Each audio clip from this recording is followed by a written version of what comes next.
Welcome. We're here for Cite Your Sources Automagically, and hopefully we'll answer some questions for you today, and we'll definitely leave some time at the end for additional questions. So as we go forward, let's see, we'll talk about the many citation managers that are available. Let's see.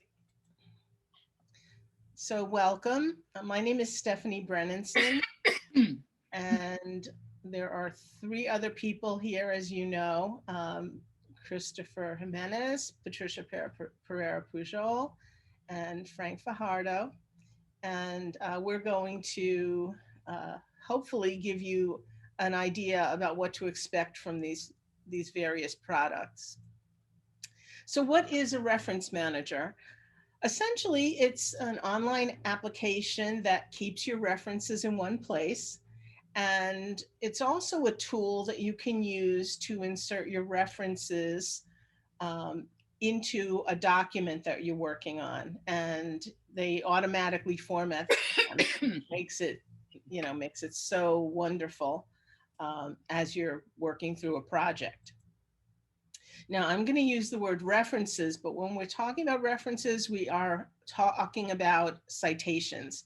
So all of that information that's in a bibliographic citation, that's what we're discussing. So it's the metadata that includes all that citation information, like who wrote it, when and where it was published, all those details that a person would need to find that resource again. And in other words, that's the author name, the journal, and the year that it was published. Now, what happens, which is quite kind of exciting, is when you're using a reference manager, your library is like a little database of the citations that you can reuse in different papers, and you can also share them with other people. So it's like having a personal database of your research. Now, there are lots of different reasons to use reference managers. I like to recommend them as a way to organize your research. As you're finding important articles, whether you're working on a project or not, it's a great way to pull everything together. If you send things to your email, it's not a bad thing to do, but having it in your own database allows you to organize that information. All in one place. And so you know where you can find all of your citations. It allows you to keep all that citation information. And what's also nice is that they often link to full text. And you can also, in most cases, attach documents like PDFs of the article in your database that you're creating. It saves a lot of time, huge amount of time. That alone is like a selling point in my mind, because as you would learn, sometimes you do have to fix the citations because the information doesn't come in perfectly all the time. So you would have to do that if you were doing it manually, but bringing all that information in for you saves a huge amount of time. What's also kind of beautiful about saving time is that you can quickly change formats in a click from one format like APA to MLA in a second. And so that is overwhelming when you think of how much time that is possible. And creating a quick bibliography in seconds is pretty remarkable. So you'll see that when you start working with it.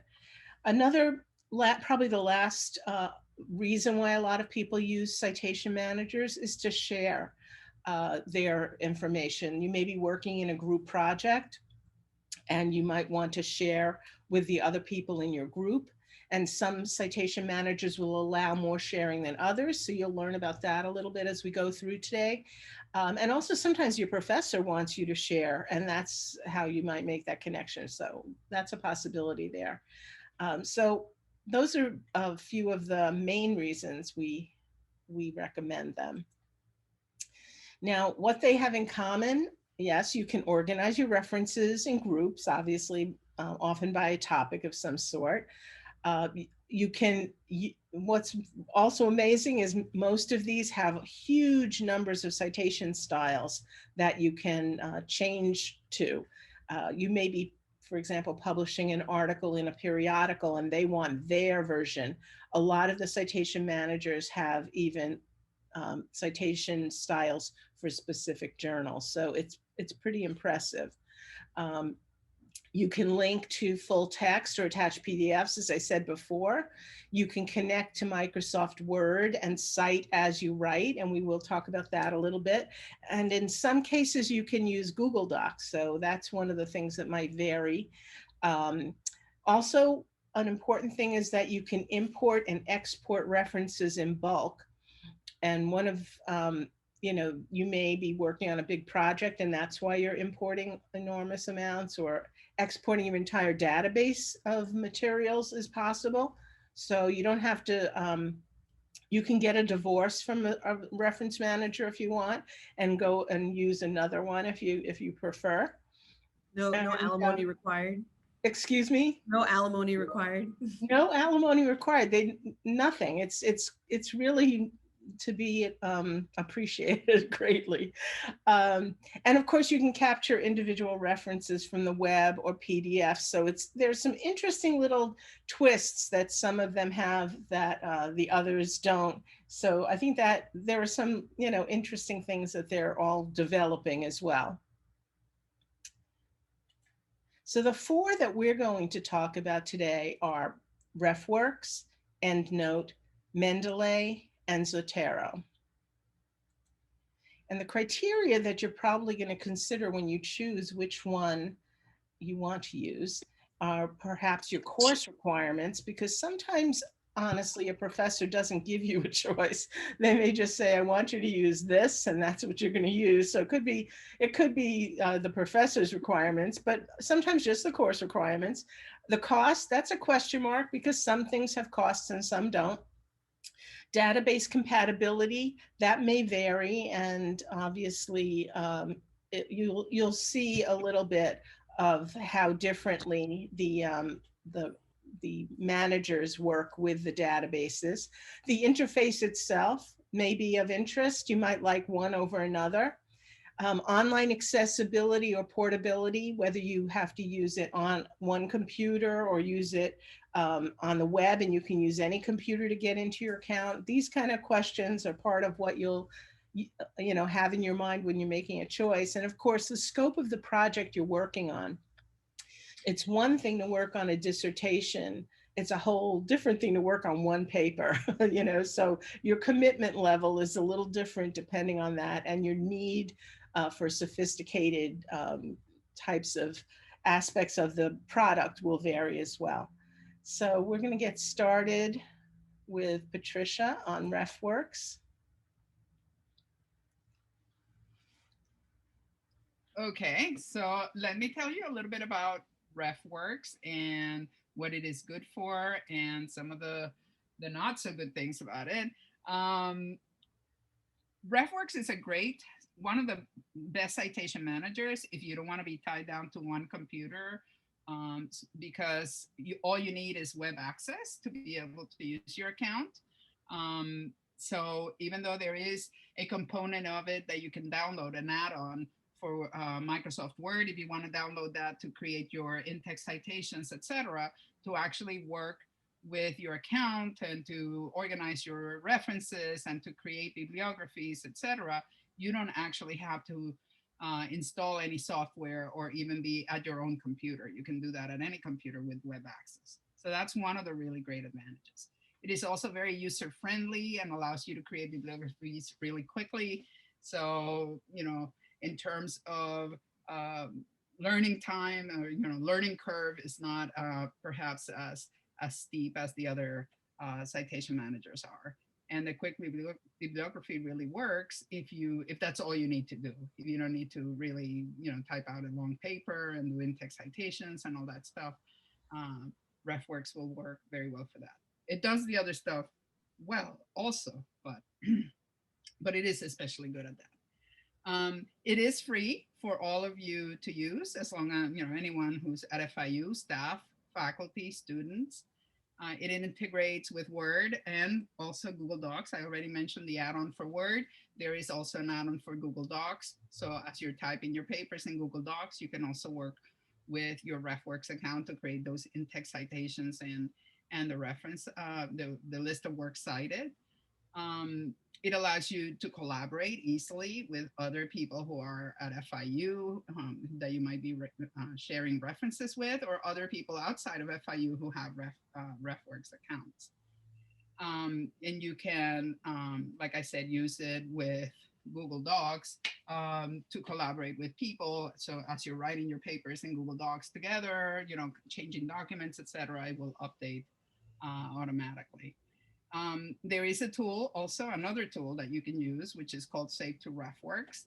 That makes it very easy for you to capture the information that's out there on the web. So if you want to use websites, so maybe, you know, referring to something that is in everybody's minds nowadays, for example, the CDC is a great website. It contains lots and lots of really good information, and their websites are very robust when it comes to the metadata behind them. So when you use RefWorks on those the Save to RefWorks tool on those pages, your you will be capturing everything you really need for your references, and then you can export those to and send them into your RefWorks account. The other thing that it does very well is if you're doing a search, for example, in Google Scholar, you can also select multiple articles from Google Scholar and send them to RefWorks as well. So that's another really good tool that they offer, and really good function for you. Now the cons are there are a couple of things there. The first one says availability. That's really more of an influx kind of con. It's not something that's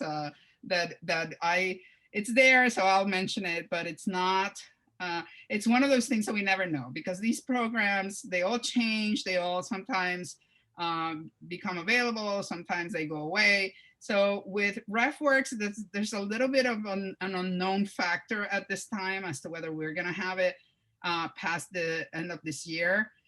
So December might be when we lose access to it. In terms of beyond that, we'll know soon, but we don't know yet, or we'll know at some point this year, but we don't know yet. So what I would suggest is that if you are working on a long-term project, if you're a grad student, for example, and you're starting to work on your dissertation at this time, or some other long-term project, research project, you might actually want to consider one of the other citation managers rather than RefWorks, just in case it does go away. But also always remember that you have I think Stephanie mentioned that already, you're not married to any of them. You have the ability to, you know, export your references to another citation manager and go on with your work from there. So if you want to start with RefWorks and then for some reason it does go away, you can always just send the stuff to EndNote or whichever other citation manager you want to continue working with. And then the other limitation is that it only allows you to collaborate with other RefWorks users. So like I said, they don't have to be at FIU, but they have to be using RefWorks. So if you're working with a researcher who's using EndNote or some other citation manager, it will make it very, more difficult, not very difficult, but it will put a wrench in the process there for you guys. Okay, so I'm gonna go on. This slide here just shows you what you're gonna be seeing live that I'm gonna do for you in a minute. This is in an EBSCO host database. So I'm going to show you how to do it as, well, not how to do the search, but I'm just going to show you a quick search in EBSCO. And then I'm going to show you how to go through the exporting process with RefWorks, which is very easy. Once you know how to do it, you'll be able to do it in your sleep. So let me share my screen here for a minute. Okay, so basically I'm in one of the EBSCO databases that we provide, okay? And I've run a search using graduate students and stress as my keywords. And I have my results here. So as I'm working on my research, anytime that I want to, save some of these references to RefWorks, all I have to do is select them and then directly export them. And this is what you have to do. So in EBSCO, these databases, the databases in EBSCO, the way you add items to the list of marked or selected items that you want to export is you add them to a folder. So you see the folder here on the right side. You can select as many of those articles as you want to. And then once they're in the folder, you just look for the folder, okay? And then you'll see your, oops, okay. That is not supposed to happen. Let's hold on a second. You know what? This is fine. I'll go ahead and, retreat because I don't want to spend too much time, figuring out what went wrong. We don't have time for that. And that happens. So I'll get back to that and I'll just show you a different database. Wait, graduate students and stress. So you saw how in that other database, you use the folder, right? Well, in many other databases, instead of using that folder system, you're going to mark or select a record by checking off the little box there on the left side. Now, another thing that is changing all the time, but databases still, they offer the function, they just do it differently. So in some of them, you're checking off the box. In some of them, you're adding the records to a folder. In some of them, you saw that when you would have to go up to the folder to actually see the list of items you selected.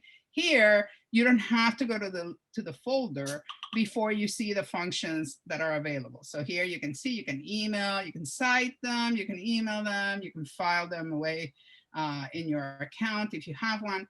And then here under the three little dots here, the ellipse, see, I think it's what it's called.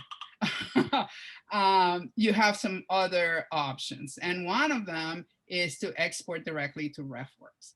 Now, I do want to mention, because I have my colleagues who are going to talk about EndNote and Mendeley and Zotero as the workshop goes on, they're not going to be showing you this part here. So just so you can see for yourself, all these databases, they will offer you not just the option to export directly to RefWorks. You'll also see sometimes the option to export directly to other citation managers, such as EndNote or Mendeley. And in addition, if you don't see a direct export, you will also see the ability to save in a file format that will allow you to import those references to EndNote. So for example, here, you would save the records as an RIS file. And then when Frank shows you his part on with EndNote, he will mention, how to, where you would need to go to import those records from the file, okay? So I'm gonna select RefWorks. I'm gonna send those records to my account. Why have they added this? You have to prove you're human. But before I didn't have to prove I was a human, and it was so much better. There we go. So when you submit the request to export, it will open RefWorks. If it's asking you which version to use, you want to use the new one. So just click on that and it will take you to RefWorks. Okay. So here, then you select the folder that you want to add those references to, and you can create various folders. You see here a long list. Here's where you go to create folders. And I'm just going to select this of one of the folders that I have already used before to add those references that just came in. So I select that, then I import, and they're going to show up in that folder. Okay, it's just that easy. Now they're here. So I also have the ability of adding them to other folders if I want to, but for now, they're just in the folder that I added them when I was importing. Okay. Any questions about that? Anything that you need me to go over more than once? No? Everybody okay? All right. Well, that's it. I think that's all I was supposed to show you. I'm not supposed to show them how to create the bibliography, right? No. Okay. I'm just asking Stefan because I want to double check. So it's your turn again. Thank you. Well, I guess there's a question that, Emmanuel, you have a question for us? Okay. How do you get it to Microsoft Word? And that's actually something that we're going to cover in one of our workshops that you can see. But if we have a little bit of time, maybe at the end, we could show you. Yeah. So I'm going to show you a little bit about EndNote, which is the other popular tool that you probably hear lots about, and especially those that are graduate students that are here with us. This is a very popular tool, and depending on the discipline, it's something that you hear a lot of professors talking about, or even other users. And EndNote now, there is a desktop and a web version. The web version we call EndNote Web, which is free. Anybody can use, and you can create an account, but it's very limited in terms of collecting citations and how the different features that you could use. The desktop version, however, is the one that you want to get, definitely. And that's the one that's going to have all the different features that I'm going to discuss, as well as how it integrates with Microsoft Word. Okay, where you actually can type along and you have your, create a group library or a set of bibliographies or citations that you could use and pull from in order to write your paper or your manuscript. Right now, the desktop is free to FIU users. You can actually go to panthertech.fiu.edu and you can get a download, and it's free to FIU users, faculty, staff, and students. So that's a very nice thing that we have. And we're going to be teaching the one that we're offering through PantherTech, and the one that we teach is version 19. That's the one that you see the little screenshot there on the left-hand side. Okay. One thing that is especially good for EndNote is that it finds PDFs for you. It can actually crawl the different databases online and attach the PDFs along with your citation, along with that metadata. So that's a very nice feature that it has.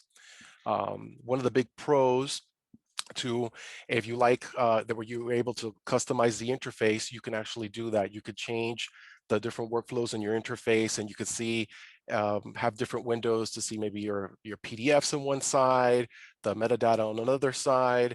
It really depends, and it's highly customizable. It's a very nice feature of EndNote. A lot of folks do like that. For some others, not so much. You probably want something very simple, a very simple interface that you want to use. But for some other folks, they really do like it. Another thing that's a big pro is a very user-friendly duplicate removal, because you'll see as you're gathering citations and different things into your group libraries or whatever that you're collecting, you might see some duplicates. So that's something that you want to avoid when you're putting together that bibliography at the very end. So it is very popular for those folks that are using, especially for systematic reviews. This tool is very popular for that because it's very, very accurate. It does have a good deal of use for that. Another thing too, it does have a mobile app that you can download to your phone, your smartphone, or your tablet. So that is useful. You can use it for offline reading and check the different citations on your phone or your tablet if you want to. So that's a nice feature. Some of the cons: it does not integrate with Google Docs. It doesn't have an add-on like Patricia mentioned about RefWorks. So that's something in terms of like limiting collaboration. That's one thing that it does have that you might want to consider. And there is an eventual cost if you're not affiliated with FIU. Right now, if you upgrade from version 20, which is the one that we teach, the one that that FIU offers, and I did some research before this workshop and stuff, the cost is $99.95 to upgrade to version 20, which will be the one that's going to be released very soon. Now, if you get the student license without the just on your own, it costs $115 right now, $115. And if you get a full license, because that's the more expensive version, that's $250. So it's a very costly tool. So that's a nice benefit that you have it through FIU. So definitely take advantage of that. Another big con is that it's limited sharing, that if that person does not have EndNote installed on their computer, unfortunately, you're very limited in terms of sharing group libraries and doing different things that are collaborative. Okay. So I'm going to actually share my screen and show you the tool itself. And one of the things that I wanted to highlight is how it finds PDFs. So I have a pre-made group library here. I'm going to share it right now.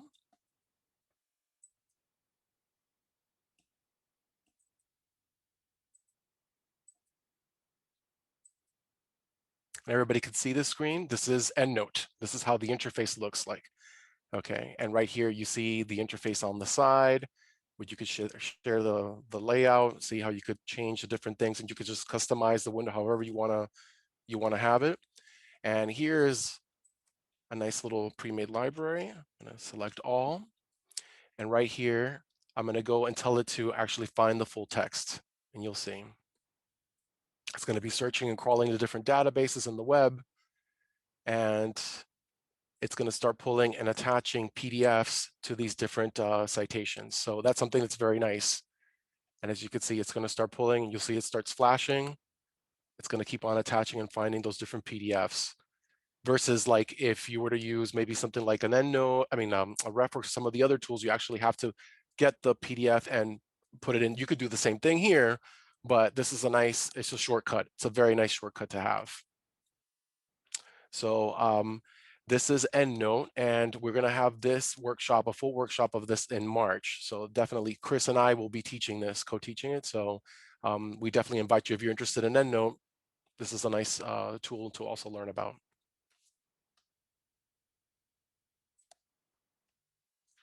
All right, so I guess Chris is up next. I will be up next, yes. Stephanie, could you share the slideshow? There we go. Quick question. Yes. For this feature that you just showed, I believe Francisco, if I remember the name correctly, with EndNote, do you have to be connected to the library system for you to be able to find the PDF? I just downloaded EndNote on my computer. How does that work? Do you have to be logged into the database, or once you add file to it, I guess is my question. I'm pretty new with EndNote, so. Yes, you should be logged in. One of the first steps, definitely, if you start using or researching or using any of our databases, is the off-campus access that you proxy in to our databases, because that way you have access to all that. Yes. Mm-hmm. But you mentioned to a specific database specifically? No, it doesn't have to be to a specific database specific, it just has to be to our website in general. Okay, so once I have EndNote on my library, on my computer download. So once I log in into EndNote, if there's a log, I guess however you log in with, let's say by email, same thing that I used to log in into my FIU. If I have stuff, that I added to EndNote, it should be able to find the PDF, provided that I guess I'm logged in with those credentials. Is that what you're saying? Right, and also that we subscribe to those, depending on the resource of the data. Yeah, that's important too. Okay. Yeah. All right, thank you. You're welcome. Yeah, let's hold questions till the end, please. All right, so here we go. We're going to talk a little bit about Mendeley. Just like EndNote, we have two versions of Mendeley. We have a desktop version that you can download onto your computer. And then of course you can log into the web to view your database. Both are free, right? So you can have access to both, and they sync with one another. So you can start working on the desktop version, synchronize them, and then, go off and access it via the web from a different location. Mendeley is especially good if you have like an existing PDF library. I'm going to actually show you this, how you can hook it up to watch a folder on your desktop, and it will automatically bring in the PDF, crawl the PDF for the metadata, and then give you, what it thinks the citation should look like. Of course, you're always going to double check the citations to make sure they're accurate, but it's pretty good. Mendeley was also built around social features. So Mendeley will actually take a look at your metadata and start suggesting articles that might be interesting or you might want to read that are related to what you already have added to your library. So we'll see a little screenshot of that as well. Again, some of the pros are, this is completely free at this time. You can go ahead and go to mendeley.com and log in, register for an account, and it won't charge you anything. They do charge for storage. I believe 2 gigabytes are free, and then any more storage for PDFs after that in the cloud, they will start charging at a scale. Mendeley also offers Word and Google Docs integration via a plugin in the store. So you're going to go into the Microsoft Word and go into the Word store and then search for Mendeley. It's the same for RefWorks as well. And then Mendeley also offers a phone or tablet application for offline reading. So you go, you set it up, you're on the Wi-Fi, you can download your PDFs onto your tablet and then take it outside and go read wherever you want. One of the cons of Mendeley is that PDFs can unlink if you're not careful. So like if you change like the storage location and then you start syncing, you can potentially mess up the the synchronization of your documents if you haven't already saved them to the cloud. Another con that I'm going to throw in there, I didn't have a chance to, I totally forgot to add this to the slide, but Mendeley is in the process of transitioning some of their services. Okay, so they're working to synchronize the look and feel of both the client, the desktop, and the web version, so they look more similar. And some of their features are in flux. So as we go to the next slide, I'll actually point out some of the features that are in flux right now. You'll see across the top there you have your feed, library, and suggest, and groups. The next features over data sets, careers, and funding, those are actually going away. So they're pretty much gone now from the Mendeley set. You'll notice here from this page, we do have the suggest option highlighted. And you'll see that there's some recommendations already made. So, based on the library that's logged in, these are some articles that, might be of interest based on the articles that were already collected by this person.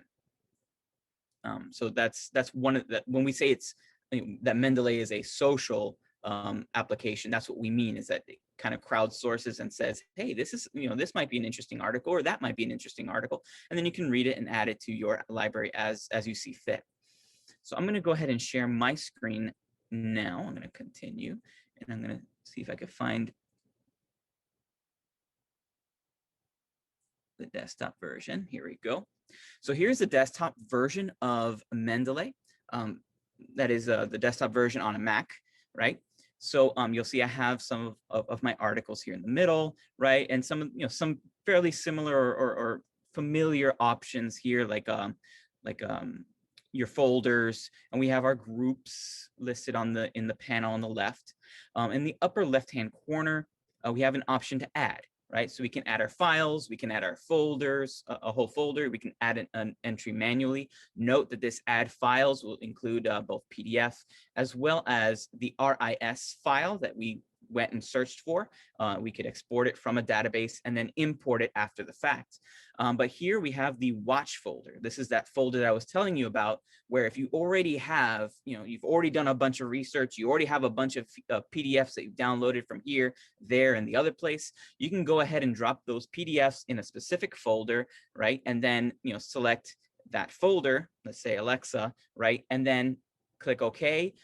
Mendeley will watch this folder and add new PDFs as you save them, upload them to the web, and give you a best guesstimate of what the metadata is going to look like. Again, like I said, every PDF is created differently. Some have more metadata than others, and you always want to double check that citation. So that is Mendeley, and that's the watch folder feature within Mendeley.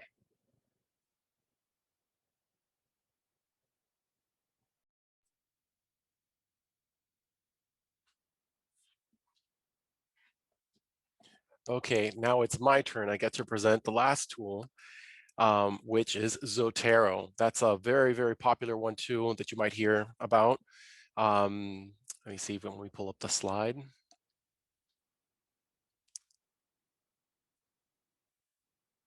Something happened. Let me see.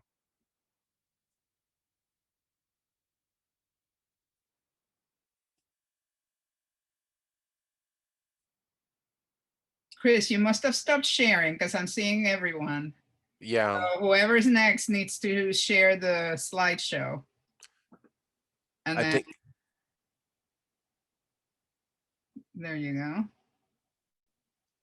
Thank you. Uh-huh. Thank you, everybody. Okay, so this is Zotero. Hi, everybody. So so the last one we have here is Zotero, another very popular tool that you might have heard about. It does have a desktop and a web version. Both are free. One of the nice things about Zotero, it is completely, well, it is free up to a point, because what you really would be paying for is storage. It is an open source product that was created at George Mason University, and we like that to be that way. And it's very simple to use, and it's something that we also teach, and this is going to be a class that we're going to have in March 20th, I believe, that we're going to teach this particular tool. It is very good for collaborating. You can share with anyone as long as you download it. You have the desktop version, or even, you can create a bunch of group libraries and share with one another, and it integrates nicely with Google for Google Docs, so you could do live editing, as well as, and I'll mention a little bit later, it does integrate with Word also. So you'd also have that plugin, that add-in that you could use in the ribbon of the tool. So it is free unless you want to pay for more storage for your PDFs. So right now, the way it works is for 300 megabytes, that is completely free, that you get for storage. If you want 2 gigs, it's $20 a year. 6 gigs is about $60 a year. And if you want unlimited storage, it's $120 a year. Okay. So it's very nice that, it's really not that expensive. So it's a nice tool definitely to consider if you want to, if you're one of those power users, you want to store a lot of PDFs, something to consider too. A very nice tool that it has is the web capture tool, the plugin that actually installs on the browser. Very nice and very accurate. A lot of good stuff that, that it's able to pick up that metadata, especially when you're searching pages like PubMed or Google Scholar, which I'm going to demonstrate in a little bit. It can actually pick up quite a few of those citations in bulk. So it's very nice that it has that. One of the cons really is that it's a little clunky in terms of the interface. It's very basic, very simple, and it doesn't have like a nice customer service line or a chat like you would in like a product, let's say like RefWorks or EndNote or even Mendeley, because big companies, that ones that back it. So but definitely you can reach out to one of us or even myself in terms of you have any questions regarding any issues with it. So I'm going to share the Zotero and show you live what it looks like, the desktop. So when you install it, I'm going to show you.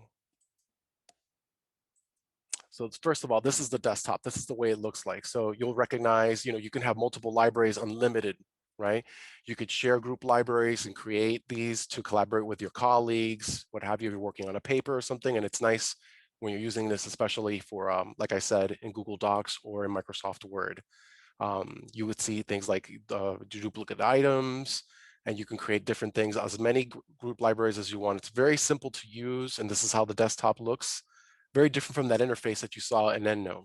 Okay, now let's see it at work. So I'm going to show you a nice Google Scholar results page.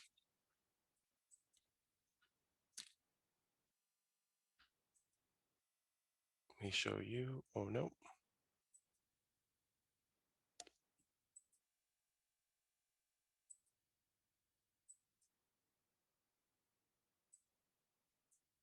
Okay, everybody, let me see what's going on here. Okay, can everybody see the Google Scholar page? Okay, good. So this is what it looks like. This is the same search that Patricia just conducted, which is graduate students in stress. And right here, you have all your results from Google Scholar. And this is the web capture tool that is installed, the connector. This is the Zotero connector. And as you see, once it's on the page, you'll see the little folder that's highlighted. You click on that, and here are all the different results from this one page and stuff, and you can actually select one or multiple, okay? Or even select all if you want to. That part we're not seeing. Oh. Frank, or at least I'm not seeing it. Nothing opened up for us. Let me see. you may need to share the whole screen, the whole desktop. The whole Because if desktop. you're only sharing the browser, it's popping up right in another. Okay, so let me see. Can you see the? Yes. Okay, Now so here's here's the connector. So you can select one, or maybe multiple, or maybe you want to select all. And once you do that, just click OK. And I don't know if you're able to see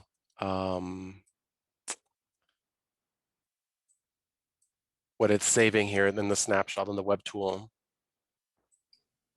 Let me see right here. No, you need to Right select. here. So right here, you should be able to see it now, right? Okay. Yes. So here it is. So here's the web capture tool. It's everything that's on this page. It's capturing and it's saving to a pre-made folder that I created for this presentation. And once you want to see it and it collects all that information, here it is. I'm going to show it to you now.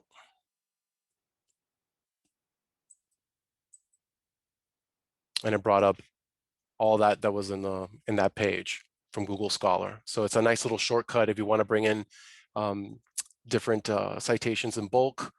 And also it's very nice. It works well with capturing information from periodicals if you want to as well, you know, newspaper articles, things like that.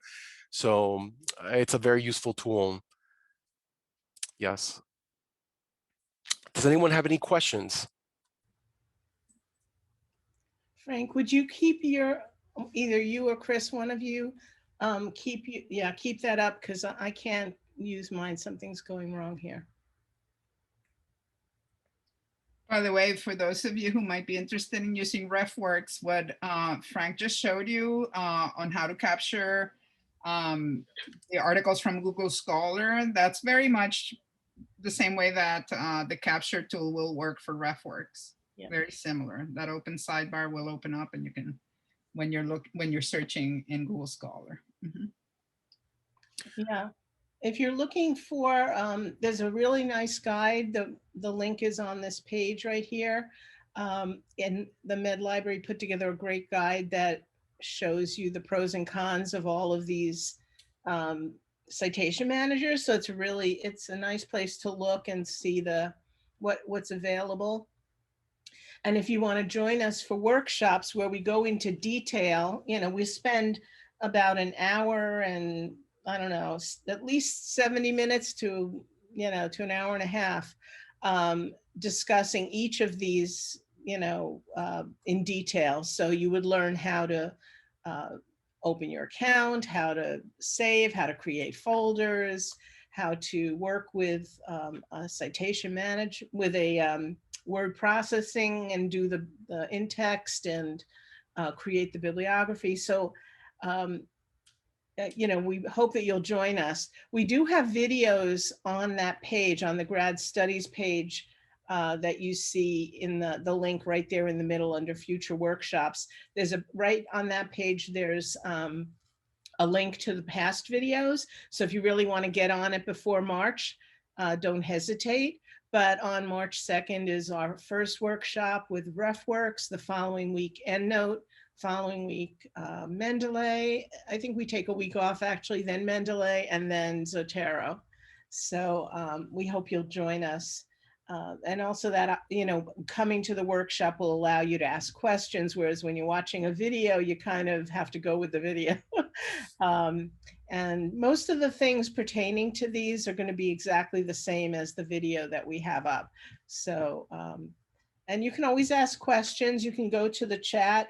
If you have a quick question, ask the question there. And if they can't help you, they'll send you to one of us to, confirm whatever they're sharing with you. Because all of the librarians on the chat have varying experiences with different ones. So it depends who you get on whatever day. But I wouldn't hesitate to use chat to ask a quick question because you never know that you'll get us right away. So you might as well get an answer, and if someone can give you some help. Is that our last slide? I think we have one more slide with our personal. We do have one more slide, but we had a question on chat that I'm sorry. I said I was holding to the end because it was a Oh, great please. question for Stephanie, Patricia, and Frank. Which one do most people tend to use? Or is it based on your needs? So do you have a recommendation? Well, I just want to say that's a loaded question because we ask ourselves that question to each other because over the years, all of us have like made different choices over the years because these things evolve. I have to be honest. I usually choose RefWorks as my first choice for someone who's just getting into this. For the most part, it works fine, even if you're doing a long-term project.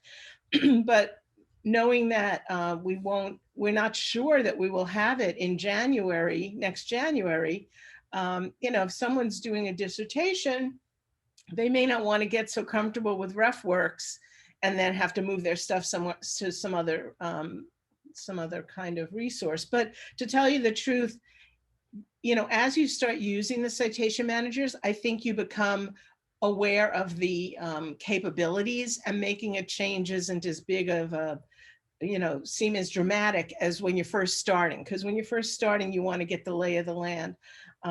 But some of the pros and cons that we've shared today, something might seem really good to you that you'd like to start out with. So I'll shut up and let my colleagues give you their preferences.